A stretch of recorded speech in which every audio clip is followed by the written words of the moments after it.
first in our series of lectures by visiting scholars.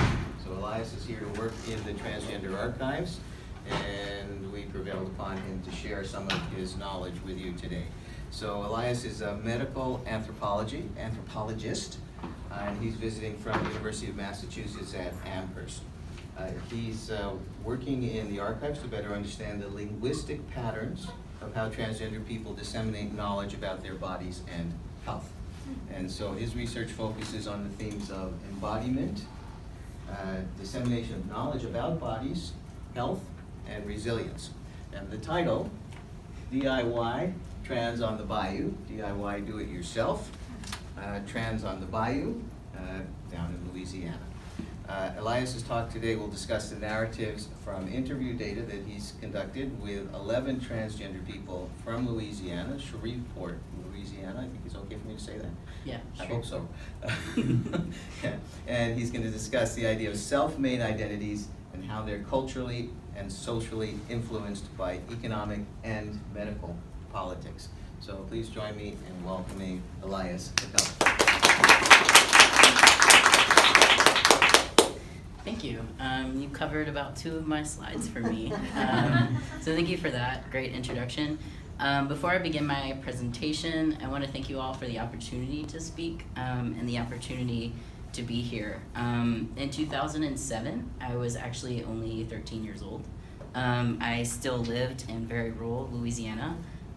So I had never heard the word gay, bisexual, lesbian, and at that time the word lesbian in and of itself was sort of a vaguely bad word for me, because it was a word that people ascribed to me sort of as an insult from other classmates.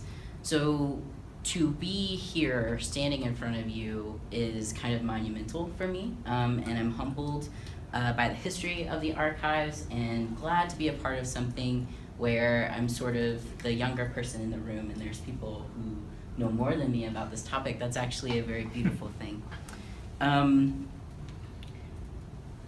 So when I was doing research, so I have 2 things to disclose before I go forward with my talk. The first, I'm on the autism spectrum, so it's quite difficult for me to do public speaking. And even furthermore, if you come up to me after the talk to speak to me, if I seem off-putting, that's just sort of me slowly getting to know people over time. But I promise I am a warm and nice person. And I focused a lot of my presentation on research that I conducted just last summer, a part of earning my master's degree at the University of Massachusetts. So a lot of it is fairly recent and new, and this is the first time I've given a talk on it, so I hope you enjoy it. As Aaron said, I'm Elias Capello. I am starting my PhD at the University of Massachusetts in the fall, and I'm also a certificate student, a part of a dual PhD program, so in anthropology and feminist studies at UMass. So, as Aaron mentioned, there are 2 particular endpoints and goals of my talk today. I want to discuss how health institutions, such as the American Psychological Association, influence transition narratives within the United States. And 2, discuss how the idea of an authentic self-made trans person intersects with the ideas of the American dream promoted within the United States. And then hopefully at the end, we'll have 15 to 20 minutes for questions and comments. So let me start with asking, what is a transition narrative? I use the phrase transition narrative throughout my talk and my research to adequately describe the storytelling process of transgender people. A transition narrative is different from a coming out story because, as many of us already know, it's about more than just coming out. There are several types of transition narratives. On this slide, I've included some pictures of some of the types that have influenced my life, such as Jamison Green's Becoming a Visible Man and Janet Mock's Redefining Realness. So one of the types commonly used, especially in the 1990s and early 2000s, was a memoir-style transition narrative. Now that we have this progress of great social media, there's also a lot of YouTube videos posted by trans people themselves where they post publicly their transition narratives And those narratives focus largely on physical aspects of the body because you can show it to another user across the screen. So for example, I've included Skylar, who is a popular trans man in the United States. He's actually from the Northeast, and he regularly does a YouTube blog. And what he does is just describe his body and changes on testosterone. And he started about 8 years ago, so he's been going at it for a while.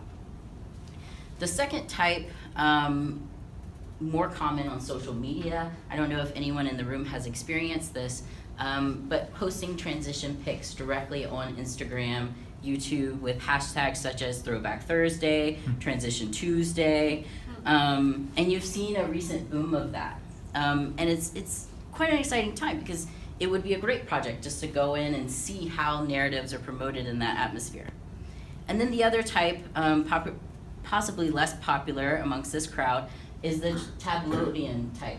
So Caitlyn Jenner, Spread, and Vanity Fair, and other magazines that aren't meant directly to consume by trans people, but for cis people to consume.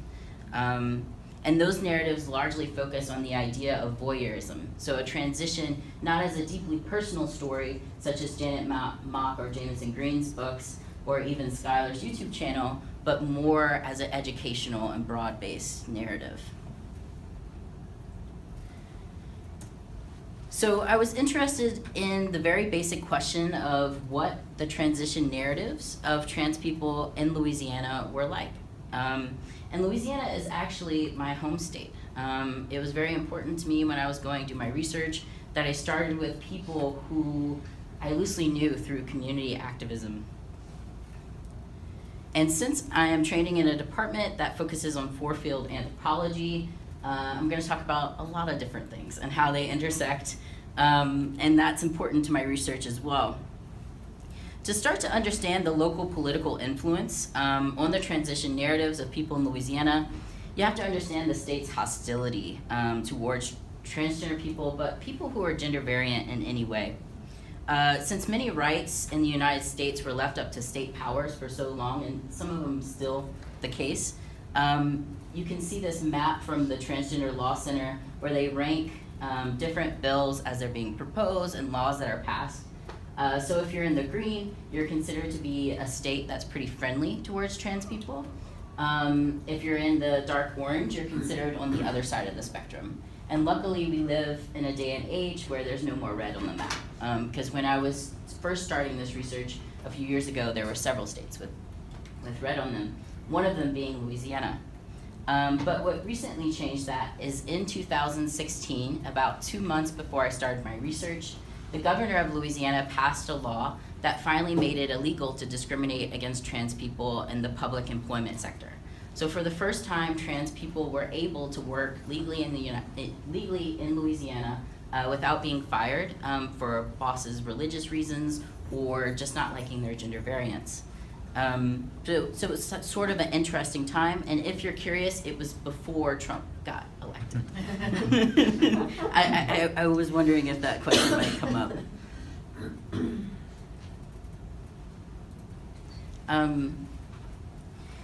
So in the background information about the group of people I worked with, it's a statewide organization that has localities in New Orleans, Baton Rouge, Shreveport, and Lafayette, which are the 4 major cities of Louisiana.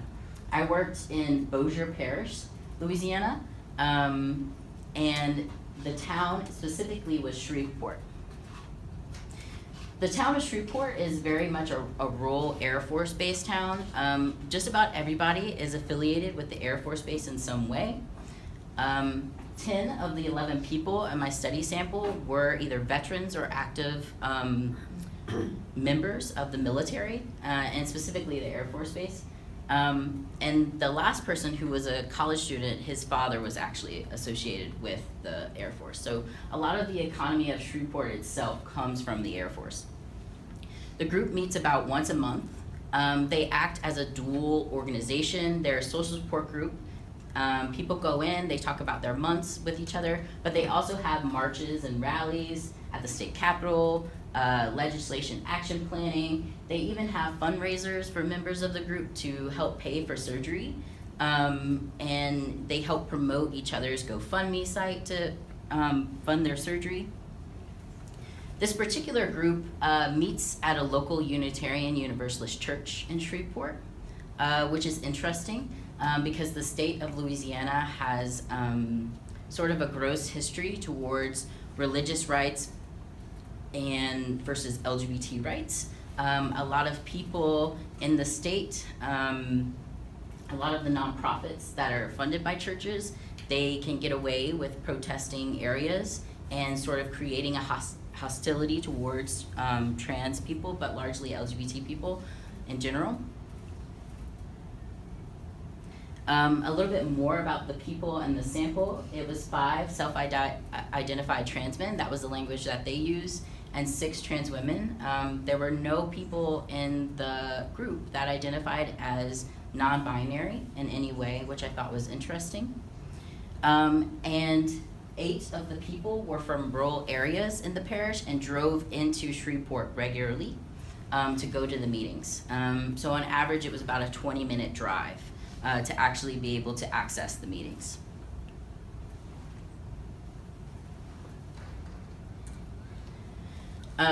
So before I get into the study design, it's a little bit important to me to describe my relationship with the group more specifically.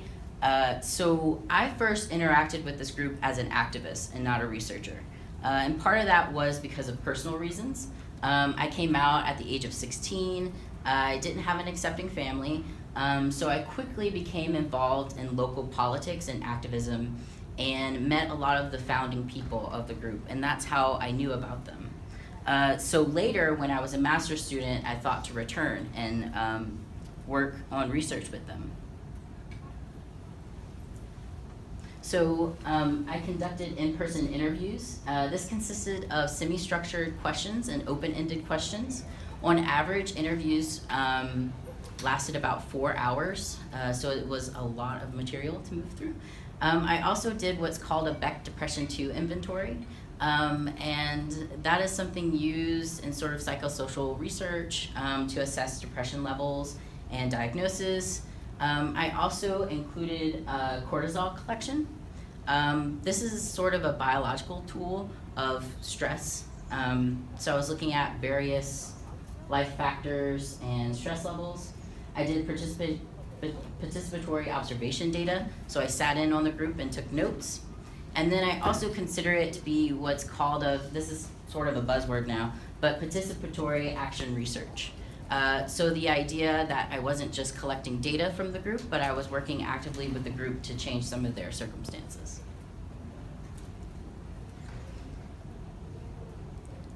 Throughout this talk, I'm going to focus on the interview data and not the other parts of data from my master's research. So I want to start with a little bit of the history of the American Psychological Association and the terms that were used throughout the years in the United States.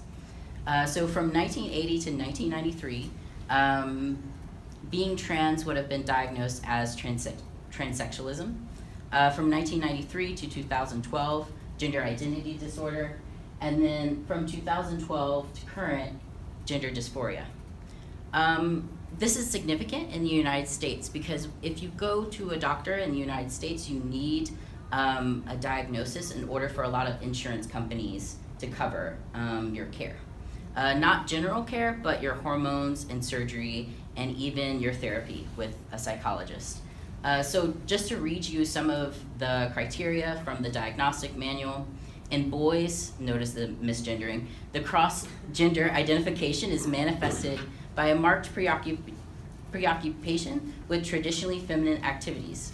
They may have a preference for dressing in girls' or women's clothes, or may improvise if such items from available materials when genuine articles are unavailable. If we skip down to for trans men, they prefer boys' clothing and short hair and are often misidentified by strangers as boys and may be asked to be called a boy's name. There are a few things that stick out to me when reading this passage beyond the mere misgendering of the person. Firstly, there is vague language used to describe gender performance as inherently masculine or feminine, leaving it up to the therapist or the medical health professional to interpret. Secondly, there is an addition of how the trans person must be seen as the other gender expression to others to be seen as valid. So in this phrasing, for example, transgender men are less of men if they express any feminine traits or just perceived to be too feminine by other people. Or God forbid you be a Spider-Man fan, because they even say things as obsessed with male powerful figures such as Batman or Superman. These two are interesting to me because it creates a power imbalance between the therapist and the patient. The patient has to subscribe to the vague interpretations of masculinity and femininity laid out by the therapist. So if we take the clause of going by a boy's name, what happens if the patient is of a different cultural background than the therapist, and what they perceive as a masculine or feminine name is not the same as the therapist?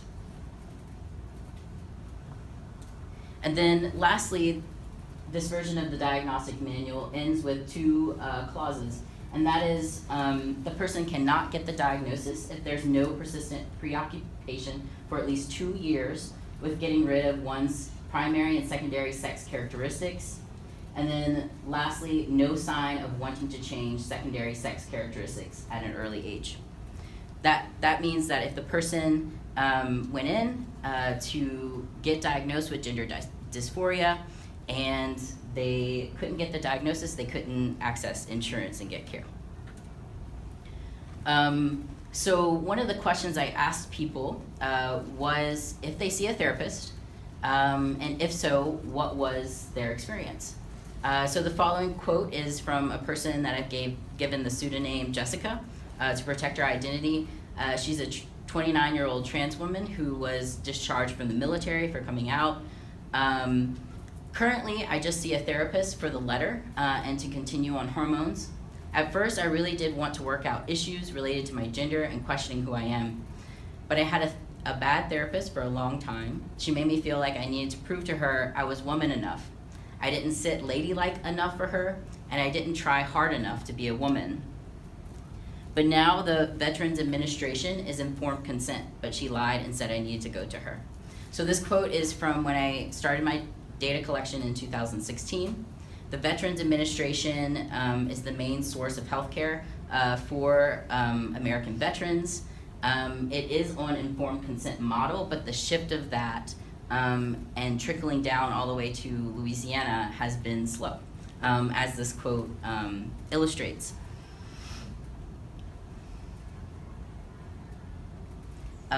What I find interesting is the repetitive usage, and I've highlighted it in yellow, of the word woman, prove, and enough.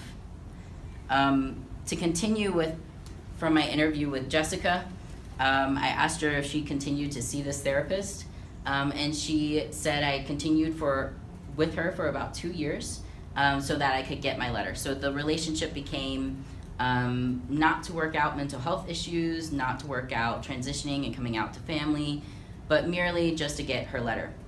And then what I found interesting was that Jessica was actively going to a speech therapist and did exercises each morning from her account, but her voice never changed. And that was significant to her mental health therapist, that her voice never changed. And then if you look at the last line of the quote, even though I'm mentally healthy, she threatened to not write my letter. I had to stop seeing her at that point.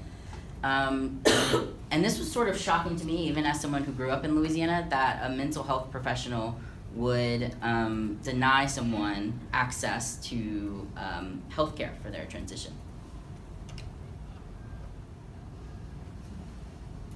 And then lastly, if we think back to the third and fourth bullet point of the diagnostic criteria, it came up often when I was asking for people's coming out story and what the process was like for them. They would say things such as, I was a little late coming to the party, I was about 16, which I found interesting, that this person perceived 16 as too late, because to them, there's more to it, but I didn't want to include it. To them, since they didn't know at age 4 retrospectively, or age 3 when they were a toddler, they felt like they were late to transitioning. So for more technical terms, in linguistic analysis, there's this idea of authentication and denaturalization. So, for example, if I say things such as, I like apple pie like most Americans, I'm implying that although not directly saying that it is natural for Americans to like apple pie, and therefore if you don't like apple pie, you must be less American. A lot of the phrases that came up was the idea of passing, and passing was something I used as a teenager and didn't really evaluate until graduate school.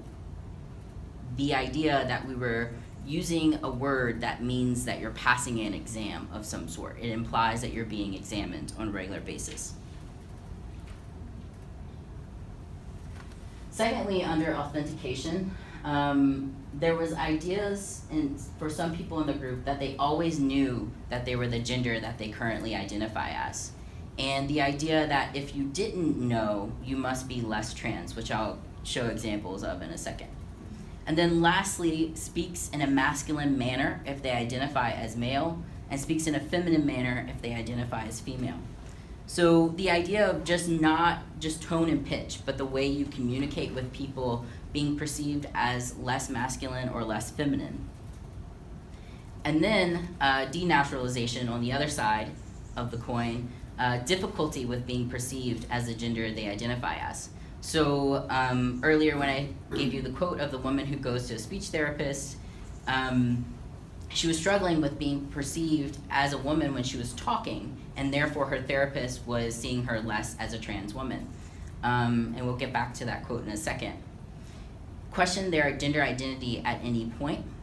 Several participants told the story of wanting to get access to hormones, but not being able to go into that environment and say openly that they were questioning things about their gender. And if they had androgynous speech patterns, they were perceived as not trying as hard. So for example, this is an excerpt of a conversation from a young trans woman and a young trans man. And she was saying, well, you guys, in reference to trans men, y'all have it easier. And he asked, what do you mean? It is easier for you to pass, your voice deepens on T. So from that clause, you can infer that passing means that your voice has to deepen on T. And then he responds that someone else in the group passes. She has soft skin, a high voice, and round features. So from that, you see them setting out the clauses and the check marks of what it means to be inherently masculine or feminine.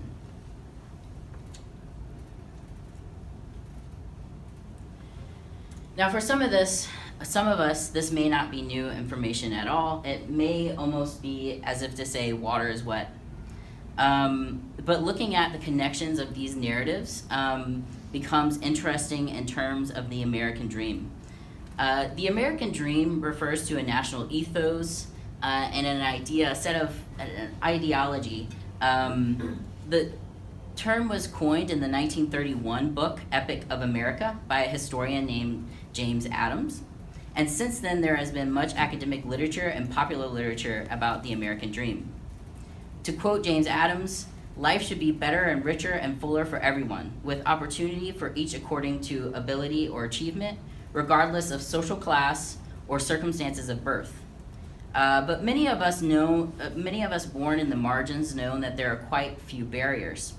The downside of narratives of the American dream in the United States is the emergence of slang terms like welfare queen, which is a derogatory term that became popular under the Reagan administration. And the welfare queen is a trope created by conservatives in the US to demean people who use federal assistance in any way. And they're perceived as cheating the system somehow.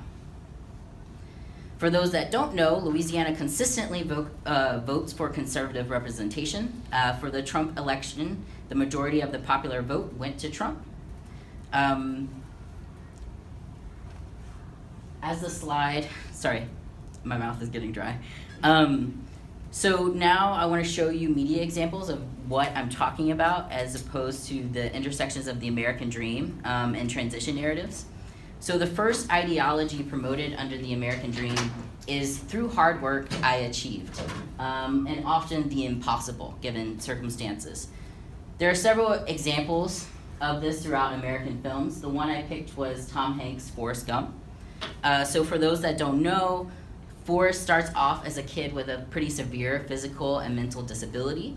But through hard work, he goes into the military and he starts running and working out, and he somehow miraculously overcomes his physical disability just through hard work. And that's one of the central messages of the film. And although it may seem like a positive message on the surface, it erases those who can't get rid of their physical disability through hard work. And in this way, it promotes the idea that those who can't just work hard to achieve are lazy, even if not saying it directly. So I also have a picture of Aiden Doyling. He was one of the runner-ups for Men's Fitness magazine, and he's been on a lot of popular LGBT magazines in the United States. He's considered a model. You can see why. But I included his picture. I've met him, and he's an incredibly nice person, but he was also a good example of this idea of how if you just work hard, you too can achieve this body. And that narrative is often told through social media to other trans men, despite any circumstances that you might start with or that you might not want that body. And ultimately, his body looks very similar to the cis male physique. So if you're a trans person who is born with wider hips, you might not be able to work out and just get Aiden Doyling's body. So, for example, I have an example from my research with a young trans man. What are you excited about in starting testosterone? I want the bodies of guys on Instagram and stuff, you know, the abs and everything. I've been working out twice a day, every day. I already am getting a difference in body fat distribution. It just takes hard work. So to him, everyone can achieve Aiden Doyling's body if they just work out twice a day, every single day for the rest of their lives.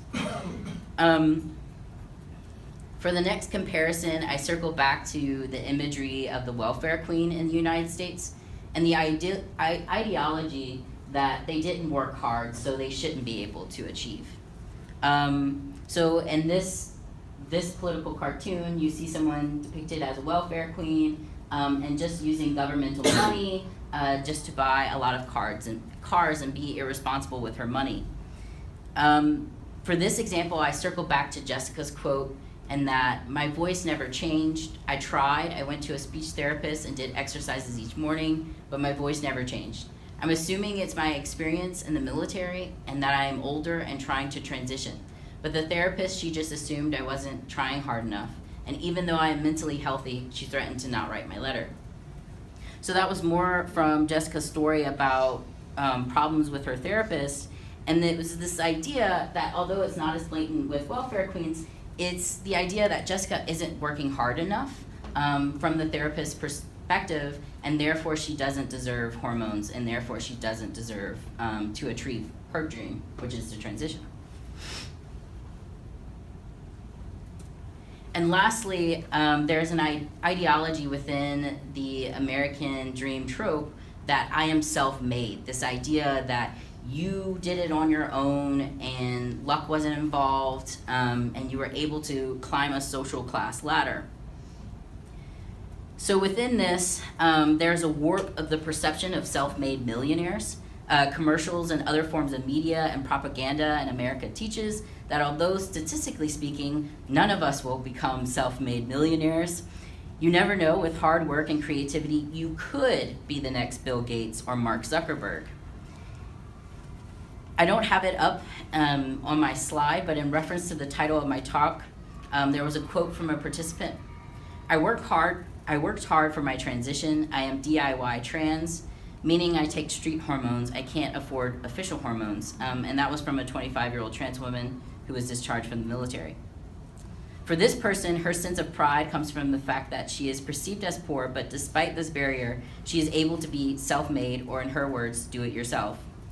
Other examples that I have from popular trans media is the logo from an online store that actually closed in December called the Self-Made Men. And they would sell products directly to trans masculine people. This would be binders, t-shirts. A lot more of them were t-shirts and different prosthetics that they could use in their life to make it easier. And I thought that that was a good sort of blatant example of this self-made imagery being used in transition narratives. So far I've presented how the APA influences transition narratives and how these transition narratives intersected with ideas of the American dream. I want to be careful before I move to my next slide about conclusions and for future directions. Because in American academia, there's this rise of turfism.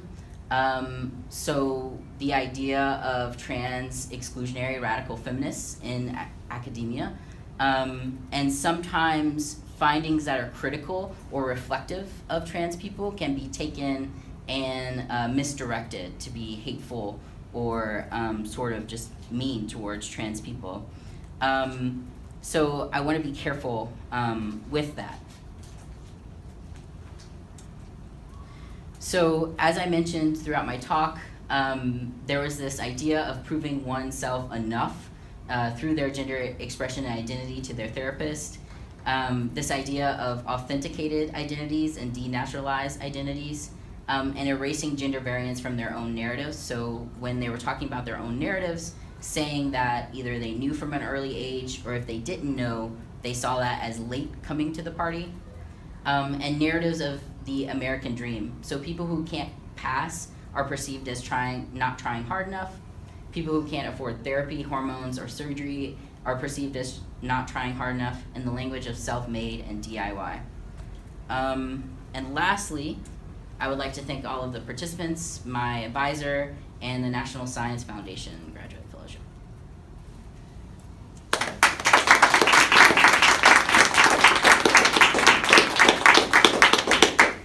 Elias, that was great. Thanks. You sent us off on an excellent start to our series, and we have 20 minutes or so for questions. So I think you can handle that on your own. I'm just going to open it up and you can speak directly to Elias. Who'd like to go first? And comments are welcome as well. If there are questions. Yeah. Laura. Okay. I guess it's Aaron and I have collaborated on the Transgender Archives, and I think it was some time ago that Aaron you showed me a version of that diagnostic definition.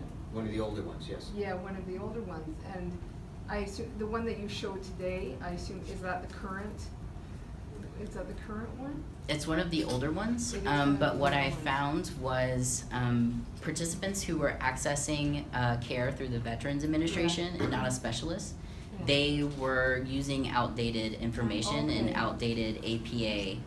They were using what was popular during their counseling degree years. Okay. So when they were when they were learning about these things, they were referencing the DSM-4, I think. Okay, Yeah. so that was on the shelf essentially. Right. Yes. So I just want to say that struck me as a very ambiguous kind of definition, and I was just curious about where that's going. Perhaps it's a little off topic to the sharp focus of your presentation, but I was just curious about that process. Yeah, and I didn't include it, but many of the participants who didn't identify as liking a gender or sex opposite of them Yeah. were perceived as less trans by some of their therapists. But was interesting to me, it would be interesting to go back and get more people, because the two people who could access an endocrinologist, which is more expensive in Louisiana, had care from a person who had knowledge of standards of care for trans people and updated knowledge of those things. So. Thank you. I'll just jump in because the manual that Elias is referring to is a diagnostic and statistical manual, usually known as the DSM, from the American Psychological Association, and it is one of the methods that people use to diagnose. It's the one most commonly used in the U.S. The rest of the world mostly uses the International Classification of Diseases, which is put out by the World Health Organization. But most American psychologists, psychiatrists, physicians are oblivious to that one, and they use this DSM. And as Elias has noted, people don't always keep up with the changes, but even the newest one, which is the DSM-5, is vague and leaves a lot of room for interpretation. And that's kind of a good thing and a bad thing. So if you have someone who's particularly progressive, they have a lot of room to move around in there and can diagnose non-binary people and make treatment available to non-binary people. If you have someone who's very conservative, they can be very restrictive in how they interpret that. And WPATH is the World Professional Association for Transgender Health, and they put out a standards of care document, which is revised approximately every 10 years. Right. And again, some people will have the old one, some people will have the new one. Newest one was 2011, and it again has a lot of room for interpretation, and depending on who's using it, can be used in a very progressive way, or it can be used in quite a restrictive way. And it's important to note that some states in the United States work on an informed consent model. So the idea that the person never has to speak to a mental health professional, they could go into a general physician's office that has knowledge about trans people and say that they identify as trans, they would like to start hormones, and they could get a letter from them too. And the letter that was referred to several times is that in order to get medical treatment and get it paid for by an insurance company, you have to have a diagnosis. And that letter is the diagnosis. And usually the treatment that people are looking for first is hormone treatment. In one case referred to as T, testosterone for males, or hormone blockers and estrogens for the females. But you generally, the WPATH standards of care say you need to have someone give you a diagnosis and a letter saying that you should get this treatment before you get it. Yeah. Thank you for the great talk. Really interested in your welfare queen comparisons. And I guess, could you speak more on that? Because from my understanding, a welfare queen is explicitly a racialized woman, an African American woman. I'm wondering, did race come up in your interviews, or did you see any kind of distinctions between racialized people in your group and non-racialized? That could be a whole nother talk, Absolutely. especially given, just to open my response to that, in my field notes, I distinctly remember when I was going to talk to an older trans man, his neighbor still had a Confederate flag up. So particularly being in Louisiana had historically really, really awful policies towards race, and still today. Members of the KKK are still around. It could be a whole nother talk to talk about race with this group, because they didn't talk about race and they were all white people. And it was implied from walking into the room with no people of color in the room that although they would have been open to people of color being in that space, they weren't making their space physically or socially accessible to them.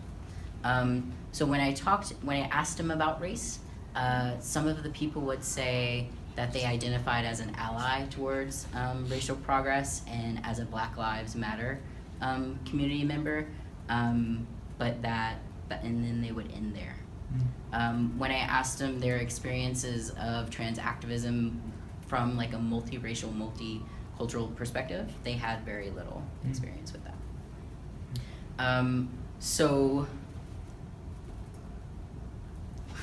Sorry, what was the question again? It wasn't. I just wanted you to speak more, and you did. Right. So, That's an interesting question, because I don't know, I feel like there's so much more that could be said about that. Yeah. Because for them, their narratives were, I achieved so much and overcame so much adversity, but they had no knowledge or awareness of what it would be like for Black trans people in Louisiana, or immigrants, and so they didn't openly acknowledge any of their own privileges towards race. They focused mostly on their social class inequalities. Because the group I was working with, only one person was in college, the rest of them did not go to college, and they were considered to be very poor. And for Louisiana is one of the last in the United States where education household average incomes, anything, Mhm. you name it. Mhm. And so for them, they couldn't see past that.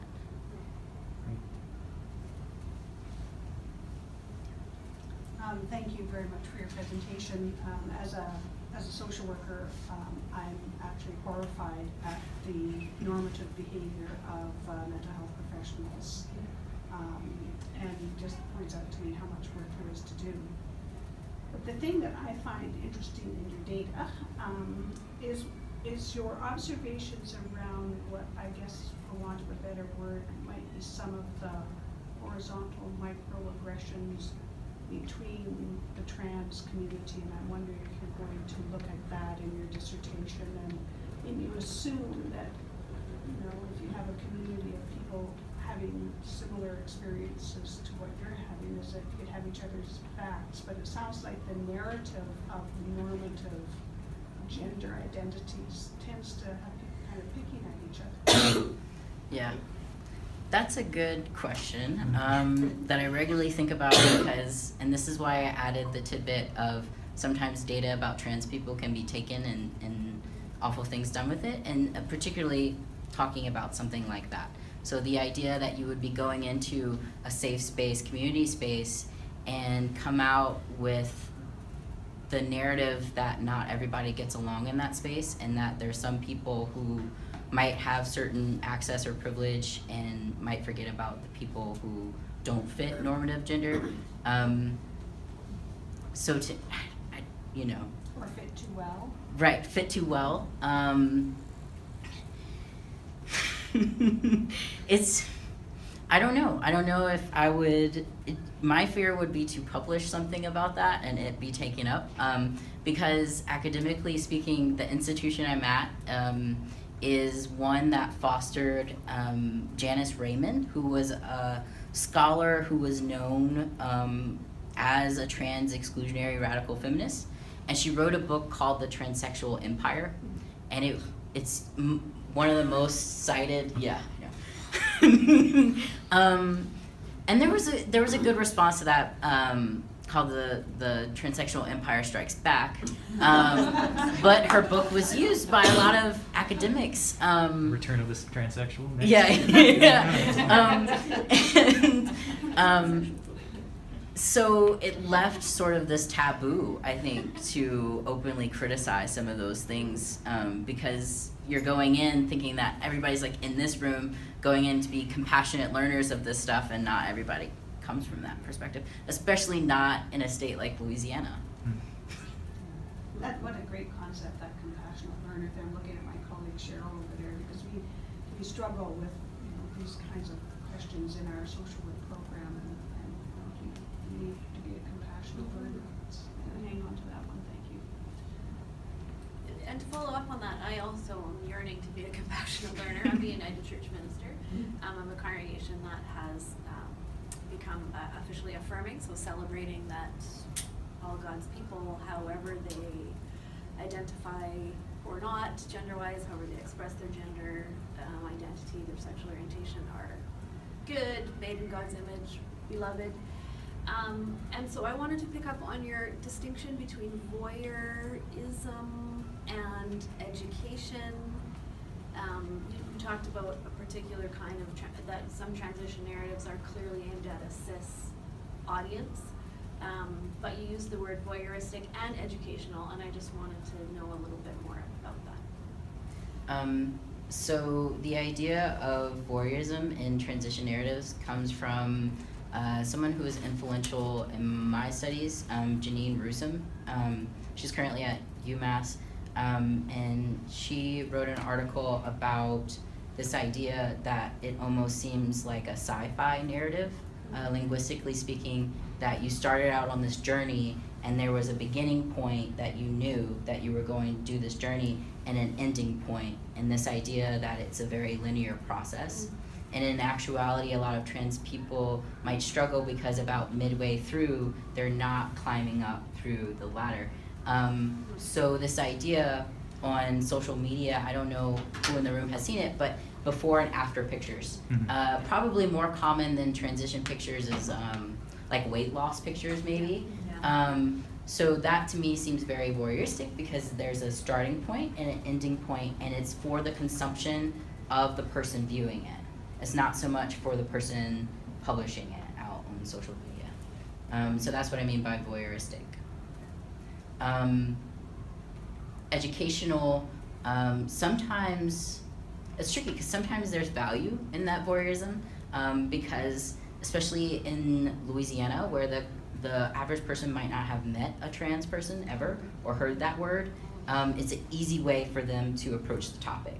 But it's not necessarily how you would approach the topic with groups of people who are actively trying or have previous education. So that's how I was using those two terms. I'll comment on that one too. So, I get a lot of attention from the media. People are always asking me to comment on things because of my position.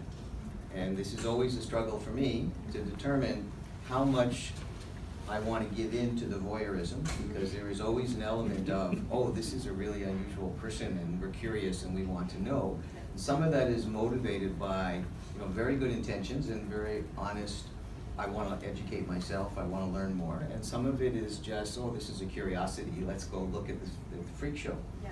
And so it's always a challenge to decide how much of yourself do you want to put on display for the purpose of educating those people who sincerely want to be educated, and maybe also educating some of those people who don't know that they want to be educated or that they need to be educated, and they will benefit from it. So that's always a challenge for anybody who is a spokesperson on behalf of a group that's larger than themselves, and when you do take up that challenge, how do you do it in a way that's responsible to all of those other people who don't have the opportunity to speak to the media and represent themselves properly. So this is always a challenge. I will also add that it is almost universal in my experience with the media that they call me because I'm an expert, and then they always want to ask me personal questions. Right? And so I remind them, you call me because I'm an expert, and I would like to share my expertise with you, and my personal life is personal. And there are, as Elias has pointed out, and many of you are aware, there are lots of people who want to talk about their personal lives in public, and who post them all over the internet, and are happy to tell anybody who will listen what their stories are. And I say to them, go speak to those people if you want a personal story. That's not why you called me. You called me because I have expertise, and I will share my expertise with you. And I do occasionally speak personally, I do occasionally write something personally, but there's always that balance, that how much do you want to be part of the freak show? And I use that word knowingly because that's how a lot of people think about it. And that's how a lot of people look at it. The other piece about the voyeurism that some of you will be aware of, some of you will not be aware of, is there is a whole genre of pornography that has to do with looking at trans people. And I suppose there is some educational value in that as well, but that is pretty much entirely about voyeurism. So there is that whole other stream about voyeurism about trans people. Another person who's written well on this particular topic, if you're interested, is a woman named Julia Serrano. And she's got a book called Whipping Girl is her first one, and the newest one is Exploited? Exposed? Excluded. Excluded. I know it's X something. I've just ordered it, but I haven't read it yet. Thank you. Thank you. Yeah. I just have a question about the word path, because it reminded me of the stories of racial inequalities and people who talk about someone who you can pass, usually as a white person, of course, a person of privilege.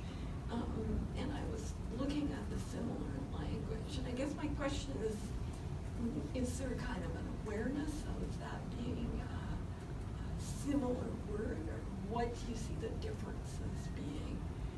Because it is a very particular word.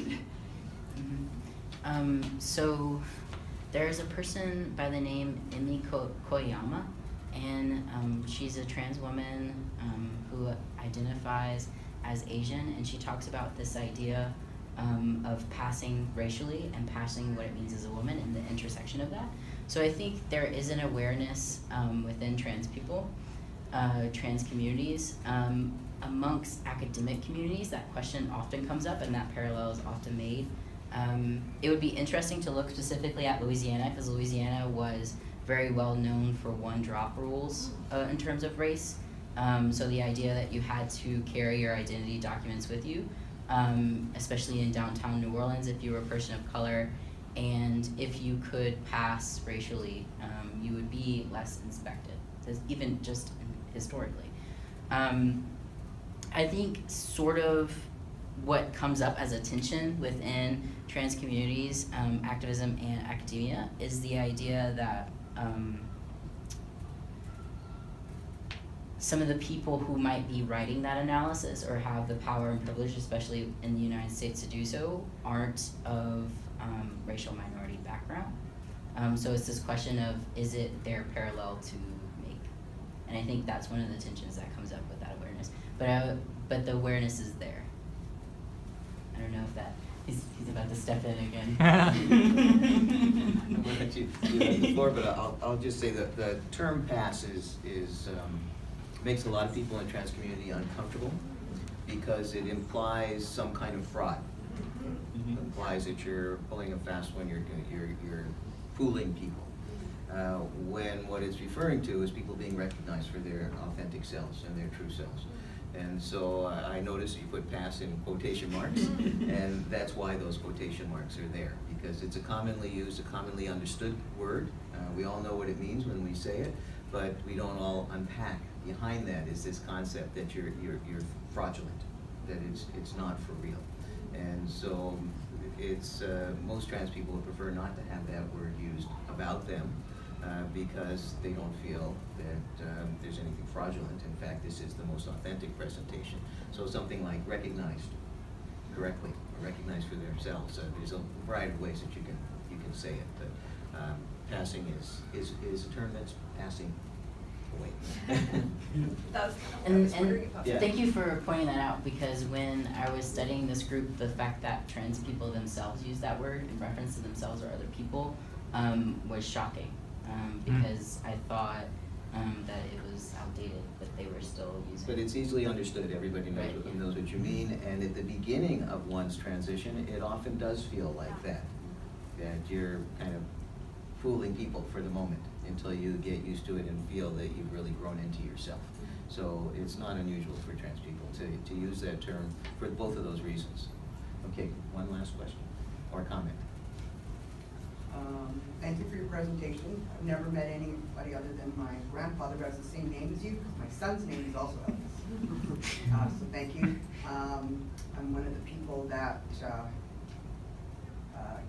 showed up at the party late, and I found it interesting, the Batman thing, because I've got my Batman hat. So I'm here. And I'm one of those people that talks a little bit more personally, as Aaron knows, and that term pass, I think,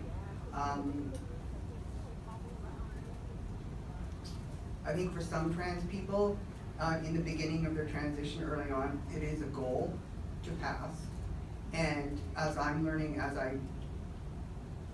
I feel like I'm passing now, that passing was more about ensuring that the people that I cared about were more comfortable with me. I think that's about the best I can do. Okay. All right, well, I'm sure we could go on, but I want to give people time to get to wherever they need to be next. So please join me again in thanking Elias for a wonderful talk.